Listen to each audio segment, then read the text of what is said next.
రైతు భరోసా కోసం రైతుల ఎదురు చూపులకు ఇప్పుడప్పుడే ఫుల్ స్టాప్ పడేలా కనిపించడం లేదు.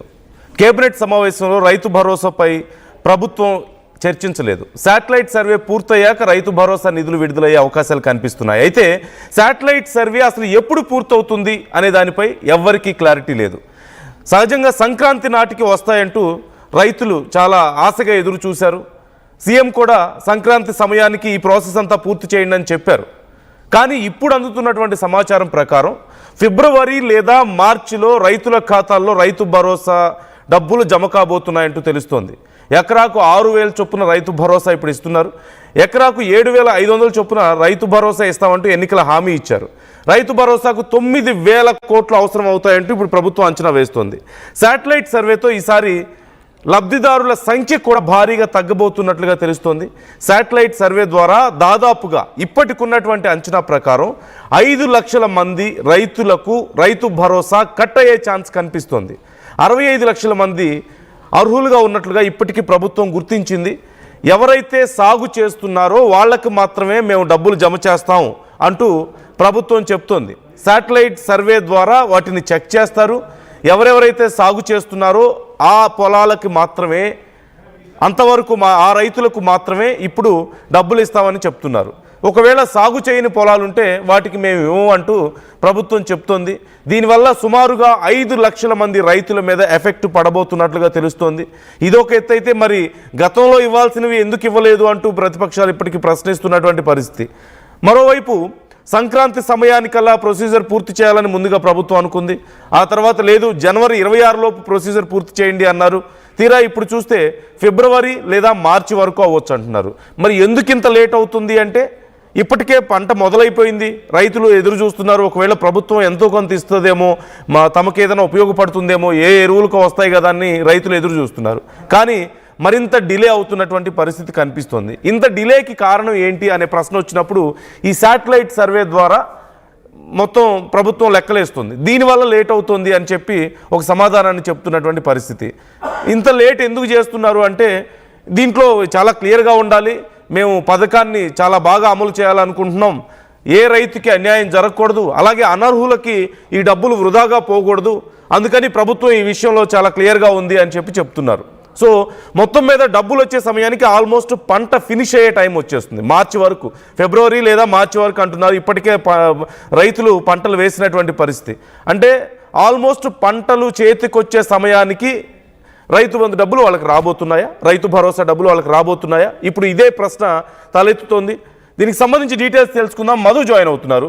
మధు, పంట వేసే సమయానికి కాదు, పంటలు చేతికొచ్చే సమయానికి రైతు భరోసా డబ్బులు వాళ్ళకి రాబోతున్నాయా రైతులకి? అట్ ది సేమ్ టైం ఈ శాటిలైట్ సర్వే పరిస్థితి ఏంటి? ఎందుకు ఇంత డిలే అవుతుంది? సుమారుగా 5 లక్షల మీద ఇంపాక్ట్ పడుతుంది అంటూ తెలుస్తోంది. అంటే గత ప్రభుత్వంలో బీఆర్ఎస్ హయాంలో సాగు చేసే భూములు, కొడావు పెట్టినటువంటి భూములు ఇవన్నీ తేడా లేకుండా వ్యవసాయ రికార్డుల్లో ఉన్నటువంటి భూములన్నీ కూడా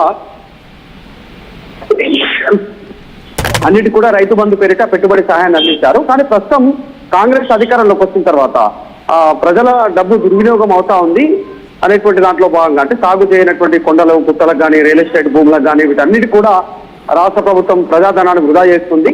కేవలం సాగు చేసేటువంటి వారికే పెట్టుబడి సహాయాన్ని అందించాలనేటువంటిది ప్రభుత్వం నిర్ణయం తీసుకుంది.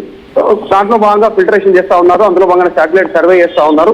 శాటిలైట్ సర్వే ద్వారా ఇప్పటికే సాగు చేసినటువంటి భూములను మాత్రమే గుర్తించనున్నారు. గుర్తించిన తర్వాత పెట్టుబడి సహాయాన్ని డైరెక్ట్ గా వాళ్ళ బ్యాంక్ అకౌంట్ లో ట్రాన్స్ఫర్ చేయనున్నట్టుగా తెలుస్తోంది. యాక్చువల్ అయితే షెడ్యూల్ ప్రకారం అయితే మొన్న సంక్రాంతి రోజు రైతు భరోసా కింద ఎకరానికి 6,000 చొప్పున బ్యాంకుల్లో పడాల్సినటువంటి సిచ్యువేషన్ ఉండే. ఈసారి నిధుల దుర్వినియోగాన్ని తగ్గించడాన్ని దాంట్లో భాగంగానే శాటిలైట్ సర్వే చేస్తా ఉన్నారు. ఆ సర్వే రిపోర్ట్ రావడానికి డిలే అవుతా ఉంది. దాంట్లో భాగంగానే కాస్త డిలేగా పడేటువంటి అవకాశం ఉందని ప్రభుత్వ వెర్షన్ చెప్తా ఉంది. సో మొత్తానికైతే రాష్ట్ర ప్రభుత్వం శాటిలైట్ సర్వే ద్వారా సాగు చేసుకున్నటువంటి వారికి, పడవలు ఉన్నటువంటి వారికి, సాగు చేయని భూములకి, రియల్ ఎస్టేట్ కి, కొండల గుంటలకి ఇవ్వద్దు. దాదాపు ఈసారి ప్రభుత్వం పైన బడన్ కూడా తగ్గేటువంటి అవకాశం ఉంది. దానిపైన దృష్టి పెట్టింది. ఈ నెల చివరాఖరికి ఫిబ్రవరి మొదటి వారంలో రైతు భరోసాకు సంబంధించిన నిధులు పడేటువంటి అవకాశం ఉంది. అంటే మార్చి, ఫిబ్రవరి లేదా మార్చి అంటున్నారు కదా మధు. ఈ శాటిలైట్ సర్వే బాగా డిలే అవుతుందని కూడా చెప్తున్నారు కదా. ఎగ్జాక్ట్, అంటే మొన్న మంత్రి మాట్లాడుతూ డిలే అవుతుందని చెప్పారు. సో మొత్తానికి గతం నుంచి కాంగ్రెస్ అధికారంలోకి వచ్చినప్పటి నుంచి కూడా రైతు భరోసా నిధులు టైంకు రిలీజ్ అవ్వట్లేదు, నిధులు ఏమొకటి, తర్వాత వివిధ కారణాలు చూపిస్తా ఉన్నటువంటి సిచ్యువేషన్. సో ఈసారి కూడా డిలే అవుతే మరి ప్రభుత్వం దీనికి సంబంధించిన కారణాలు ఇంకా వెల్లడించాల్సినటువంటి అవసరం ఉంది. కొద్దిసేపట్లో మంత్రులు అధికారిక ప్రకటన చేసేటువంటి అవకాశం కనిపిస్తా ఉంది నందు. ఓకే, ఇప్పుడు ఈ శాటిలైట్ సర్వే ద్వారా చాలా మంది రైతులకి, అంటే సాగు చేస్తున్న రైతులకు మాత్రమే ఇస్తామని చెప్పడం వల్ల సుమారుగా 5 లక్షల మంది మీద ఎఫెక్ట్ పడుతుంది అని చెప్తున్నారు. సో రైతుల నుంచి ఎలాంటి రెస్పాన్స్ వచ్చే అవకాశం ఉంది ఈ అమలు చేస్తున్న విధానం మీద? ప్రతిపక్షాలు ఏమంటున్నాయి?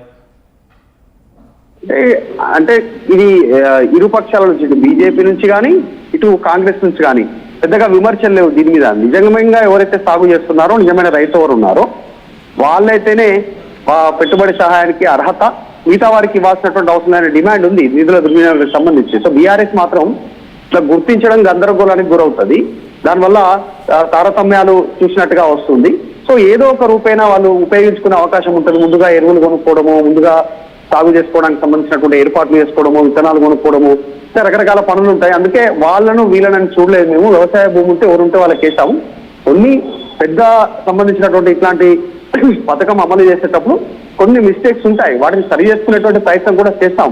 కానీ తారతమ్యాలు చూడలేదు అనేటువంటి బీఆర్ఎస్ చెప్తా ఉంది. కాంగ్రెస్ వెర్షన్ ఏందో ఖచ్చితంగా కేవలం సాగు చేసేటువంటి వాళ్ళకే అంటా ఉంది. ఖచ్చితంగా ఎవరికైతే రైతు బంధు పడదో వాళ్ళ నుంచి వ్యతిరేకత వచ్చే అవకాశం ఉంటుంది. కానీ ఏం చేయనటువంటి పరిస్థితి. అసలు గతంలో కాంగ్రెస్ అధికారంలోకి వచ్చినప్పుడు 2 ఏళ్ల కాల కిందనే స్టార్టింగ్ లో ఒక మాట చెప్పారు, రియల్ ఎస్టేట్ వెంచర్లు చేసినటువంటి భూములకు కూడా ఆల్రెడీ తీసుకున్నారు అనేటువంటిది. వాళ్ళ నుంచి రికవరీ కూడా చేస్తామని చెప్పారు. తర్వాత కొండలు గుట్టలు ప్రాంతాలు అంటేనేమో వ్యవసాయ భూములే, కాకపోతే సాగు చేయనటువంటి పరిస్థితి ఉంది అక్కడ. వాటికి సంబంధించిన విషయంలో తీసుకున్నటువంటి వారి విషయంలో అనవసరంగా వృధా అవుతుంది. ఇప్పుడు ఎమ్మెల్యేలు, ఎంపీలుగా, మంత్రులుగా, వ్యవసాయ వ్యాపారవేత్తలుగా ఉన్నటువంటి వాళ్ళు 100 ఎకరాలు కొని పెట్టుకున్నారు, సాగు చేయట్లేదు. కేవలం ఫ్యూచర్ సంబంధించిన ఒక ల్యాండ్ బ్యాంక్ చేసి పెట్టుకున్నారు. తర్వాత విదేశాలలో ఉన్నటువంటి వాళ్ళకి భూములు ఉన్నాయి, వాళ్ళు కౌలుకి ఇచ్చుకొని వెళ్ళిపోతా ఉన్నారు. రైతు బంధు ఏమో రైతు భరోసా కింద వాళ్ళకి డబ్బులు పడతా ఉంటాయి ఓనర్లకి, కౌలు రైతుకు పడట్లేదు. ఇలా రకరకాల వెర్షన్స్ వినిపించాయి. కాంగ్రెస్ కూడా చెప్పింది రైతు ఎవరైతే ఉన్నారో ఒరిజినల్ భూమి ఆయన్నే సాగు చేసుకుంటే ఆయనకి ఇస్తాం, లేదంటే ఆ భూమిని కౌలు రైతు తీసుకుంటే కౌలు రైతుకి ఇస్తాం, లేదంటే రైతు కూలీలు ఉంటే వాళ్ళకి ఇస్తామని చెప్పారు. కానీ గుర్తించేటువంటి పనులు అటువంటిది పెద్ద ప్రాసెస్ కాబట్టి ప్రస్తుతానికి మాత్రం సాగు చేస్తున్న భూములకే రైతు భరోసా ఇవ్వడానికి ప్రభుత్వం నిర్ణయం తీసుకుంది. సో ఆ ఇంప్లిమెంటేషన్ లో చాలా కొన్ని లక్షల ఎకరాలు కట్టేటువంటి అవకాశం ఉంది. ఇందాక చెప్పినట్టు ల్యాండ్ బ్యాంక్ కానీ కొంతమంది ముందుగానే ల్యాండ్స్ కొనిపెట్టుకోవడం కానీ పడవగా పెట్టినటువంటి పరిస్థితి. సో అవి కట్టే అవకాశం ఉంది, చర్చ జరిగే పరిస్థితి ఉంటుంది. కానీ నిజంగా సాగు చేస్తున్న వారికి కనుక ఖచ్చితంగా రైతు భరోసా నిధులు వాళ్ళ అకౌంట్ లో జమ చేస్తే క్లిష్టమైనటువంటి విషయం ఇదే కదా మధు. అంటే ఎవరు సాగు చేస్తున్నారో, ఇది కౌలు రైతు సాగు చేస్తున్నాడా, లేదంటే భూమికి సంబంధించిన ఎవరికైతే చెందుతుందో వాళ్ళే సాగు చేస్తారు, ఇది ఎలా గుర్తిస్తారు వాళ్ళు? ఇప్పుడు శాటిలైట్ సర్వేలో అది పాసిబుల్ అవుతుందా? ఇంకేమైనా ఉన్నాయా ప్రాసెస్?